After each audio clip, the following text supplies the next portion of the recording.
بعد ما قربنا نبقى فوق بعض في القاهرة و50 واحد في كل متر موجود في القاهرة و20 مليون واحد في نقطة قد كده وهي القاهرة والجيزة، النهاردة نتكلم عن العاصمة الإدارية الجديدة، أكبر وأضخم عاصمة تنطرح في العالم في الوقت الحالي. الكلام ده حقيقي. احنا النهاردة بنتكلم عن صور من أرض الواقع في الوزارات وفي الفروع الرئيسية للبنوك الموجودة في مصر، في مجلس الشيوخ ومجلس الوزراء. النهاردة بنصور بعض الفيديوهات تقدروا تشوفوها على القناة داخل البرج الأيقوني، أطول ناطحة سحاب في أفريقيا، داخل منطقة السي بي دي، منطقة الأبراج الناطحة السحاب الموجودة في العاصمة الإدارية الجديدة. شوفوا كل الوزارات مصر المبنية بالفعل، 34 وزارة مبنيين بالفعل وجاهزين للتشغيل في حي المال والأعمال في العاصمة الإدارية الجديدة. النهاردة تقدر تشوف فنادق عالمية زي فندق الماسة، أحد أكبر وأضخم الفنادق اللي شغالة بقالها سنتين في العاصمة الإدارية الجديدة. عندنا مدينة ذكية فيها كل الشبكات وكل الحاجات اللي أنت ممكن تحتاجها. عندنا تاني أكبر مسجد في الشرق الأوسط مبني بالفعل. عندنا أكبر كاتدرائية في الشرق الأوسط. عندنا حي السكني الثالث هو أحد الأحياء من 20 حي بالفعل، 6 منهم جاهزين للتشغيل وناس عايشة فيهم. احنا بنتكلم عن العاصمة الإدارية الجديدة فيها أحياء زي حي جاردن سيتي الجديد. هنلاقي إن كل حاجة انتليجنت مش سمارت. احنا بنتكلم عن مدينة عبقرية مش ذكية. السنسورز فيها بتقول لك إن العطل هيبقى هنا بعد أسبوع. عندنا أكبر حديقة مركزية في العالم، أطول برج في أفريقيا كلها، البرج الأيقوني. مدينة الرياضة على مساحة 92 فدان. الجامعات الدولية زي البي يو اي اللي شغالة بقالها 3 سنين، وفي دفعة هتتخرج من 2023 من الجامعة دي اللي في العاصمة الإدارية الجديدة في الار 7. هنلاقي إن الناس شغالة صبح وليل مش بتنام. نصيحة مني، لو هتشتري مكتب إداري اشتريه يا إما في الحي المالي جنب كل الوزارات، يا إما هتشتريه قدام برج الأيقوني، أعلى ناطحة سحاب في أفريقيا. العاصمة الإدارية الجديدة بقت واقع. النهارده بنتكلم معاكم وبنقول لكم بصوا الصور اللي احنا مصورينها من داخل العاصمة الإدارية الجديدة. أكبر مدينة للثقافة والفنون المبنية بالفعل وفيها ناس وفيها موظفين، وأكبر أوبرا على مساحة 100 فدان. نتكلم عن النهر الأخضر اللي خلص فيه المرحلة الأولى، نتكلم عن البرج الأيقوني اللي خلص بالفعل، نتكلم عن كل الوزارات، كل الفروع الرئيسية اللي موجودة في مصر، أكبر الكومباوند اللي موجودة في مصر وأرقاها موجود هنا في العاصمة عندنا. ساعة ما قررنا نبني العاصمة الإدارية الجديدة وتكون مدينة لوجستية بتوصل ما بين قناة السويس ومينا العلمين ومينا الجلالة، وفي قطار مكهرب بيوصل ما بينهم وتبقى مدينة زي دبي، بدأنا بمنطقة الأعمال المركزية، السي بي دي أو السنترال بزنس ديستريكت. المنطقة دي اللي فيها 20 ناطحة سحاب. بدأنا من الصحراء الشرقية للدلتا وبدأنا نبني أقوى منطقة موجودة في أفريقيا كلها، السي بي دي أو حي المال والأعمال، اللي فيه 20 ناطحة سحاب بتوسطهم البرج الأيقوني، أعلى ناطحة سحاب في أفريقيا بارتفاع 386 متر أرضي و79 دور. المنطقة دي بتفكرني جدا جدا بمنطقة برج خليفة. طبعا حضراتكم عارفين إن برج خليفة هو موجود في دبي، ودبي اللي بيشغلها جبل علي.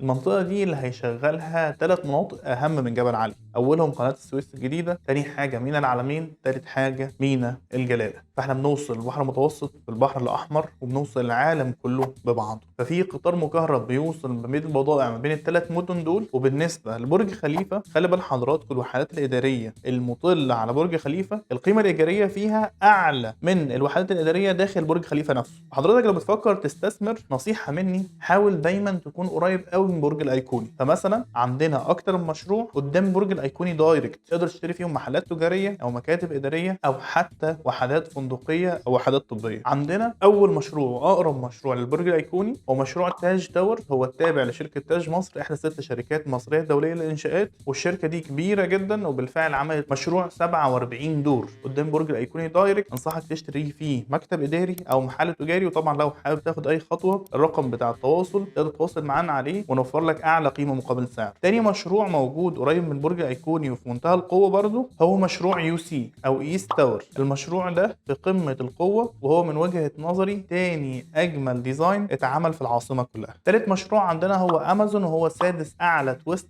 تاور موجود في أفريقيا كلها. هو موجود قدام البرج الأيقوني على بن زايد الشمالي، أعرض محور في مصر بعرض 124 متر. فبنصحك بالاستثمار في المنطقة دي في القطاع الإداري والقطاع التجاري. وأنا شايف إن إحنا لو حسبنا حسبة ROI في المستقبل هنلاقي هتلاقي ان الحاجه دي فيري يونيك، قليل قوي اللي هيكون بالمسافه دي قريب من البرج الايقوني. خلي بال حضراتكم، انا فخور جدا جدا جدا وانا بتكلم عن منطقه السي بي دي او حي المال والاعمال، لان احنا كنا دايما طول عمرنا بنقول امتى مصر هتبقى دبي. بالفعل النهارده احنا وفرنا لكم ده، بالفعل النهارده احنا عندنا ناطحات سحاب، بالفعل النهارده احنا عندنا ابراج، بالفعل النهارده احنا بنستقطب اكبر شركات موجوده في العالم كله تيجي لمنطقه المال والاعمال. النهارده هنتفرج مع بعض على اكبر حديقه مركزيه حول العالم كله، النهر الاخضر. النهر الاخضر بطول 35,000 متر، ده بيقطع العاصمه الاداريه الجديده كلها. هو حديقه خضراء بيسمى النهر الاخضر لان هو شريان الحياه للعاصمه الاداريه الجديده. العاصمه الاداريه الجديده حجم جبار من المشروعات،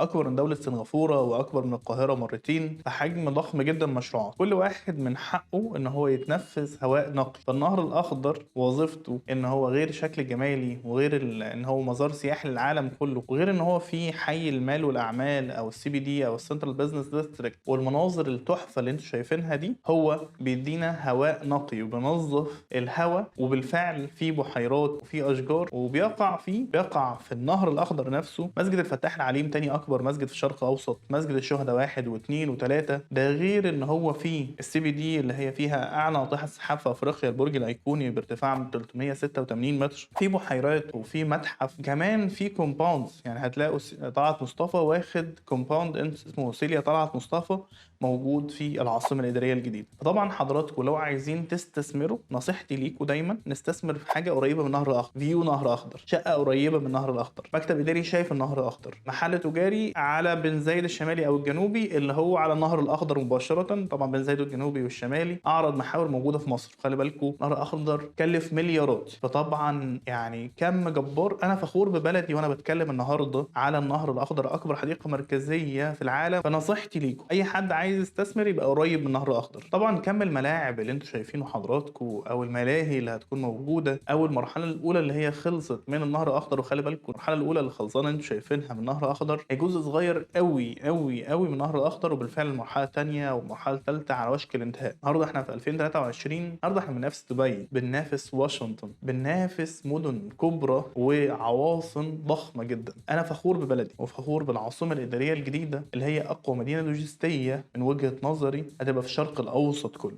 لان فعلا هي بتوصل ما بين اهم موانئ موجوده في افريقيا كلها، سواء ميناء الجليله او ميناء العلمين او قناه السويس الجديده والقديمه، هي توسعه لقناه السويس. وخلي بال حضراتكم يمكن مشروع قناه السويس ما نجحش افضل نجاح لان مفيش مدينه قويه تخدم عليه، مفيش مكان ينزلوا فيه كسياحه وينزلوا ويترفهوا ويتفسحوا. ولكن النهارده الشركات العالميه بتتهافت انها تنزل عندنا. تنزل فين؟ في البرج الايقوني. تنزل فين؟ تنزل في الابراج حول النهر الاخضر، تنزل تفتح الهيد اوفيسز بتاعتها عندنا في العاصمه الاداريه الجديده. عاصمه حجم جبار فعلا من المشروعات، حاجه فخر لينا. انا فخور جدا وانا بتكلم، وحق اي مصري لما يشوف الفيديو ده ان هو يفتخر ببلده. ونصيحه مني اللي هيشتري متر في العاصمه فعلا بكره هيكون كسبان. اللي يقدر يشتري النهارده حتى لو متر، لو شقه صغيره، لو استوديو، لو مكتب اداري 20 متر، نصيحه مني ما تضيعش منك الفرصه. النهارده بمليون جنيه قسط على 10 سنين تقدر تمتلك وحده في العاصمه. طبعا بكره مش هتلاقي الاسعار دي تاني خالص. مستثمرين كتير قوي بيسالوني هل العاصمه الاداريه الجديده فيها حياه؟ هل العاصمه الاداريه الجديده ينفع اسكن فيها النهارده هنتفرج مع بعض عن حي واحد من احياء العاصمه الاداريه الجديده ال20،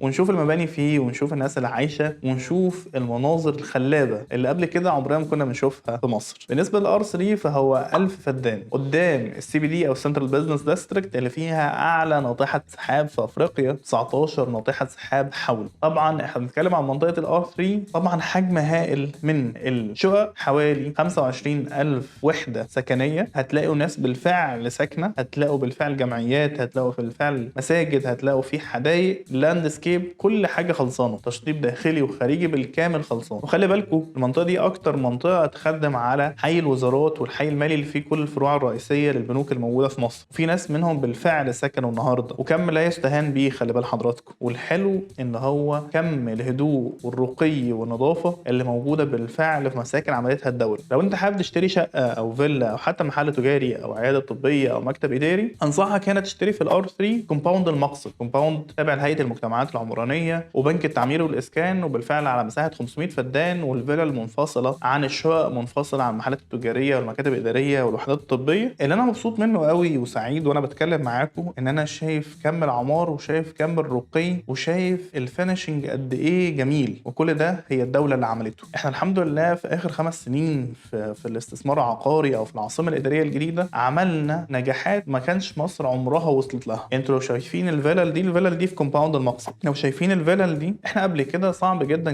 كانت شركه تابعه للدوله تعمل الاشكال الجميله دي، تعمل الكوميونتي الراقي ده، تعمل الشكل اللي احنا بنفتخر بيه النهارده قدام العالم. كنا زمان بنقول يا لو بقينا زي اوروبا ويا لو بقينا زي دبي. احنا بالفعل النهارده بننافس مدن اكبر من دبي، والنهارده الدوله بتوفر لنا كل اللي احنا ممكن نحتاجينه عشان نعيش وعلشان نستثمر، سواء في فيلا او في شقه او في محل او في غيره. بجد اللي اشترى في العاصمه الاداريه الجديده من 4 سنين النهارده كسبان كتير قوي. النهارده فلوسه ضعفت اضعاف مضاعفه، ولسه اللي هيشتري النهارده اول ما تفتتح العاصمه الاداريه الجديده هيكسب اكتر واكتر واكتر. نصيحه مني، لو محتاجين اي استشاره وعايزين تاخدوا خطوه لو قادرين عليها، كلموني على الرقم موجود قدامكم على الشاشه، واحنا بخدمه مجانيه هنساعدكم توصلوا لانسب وافضل حاجه بالنسبه لكم. شكرا لحضراتكم.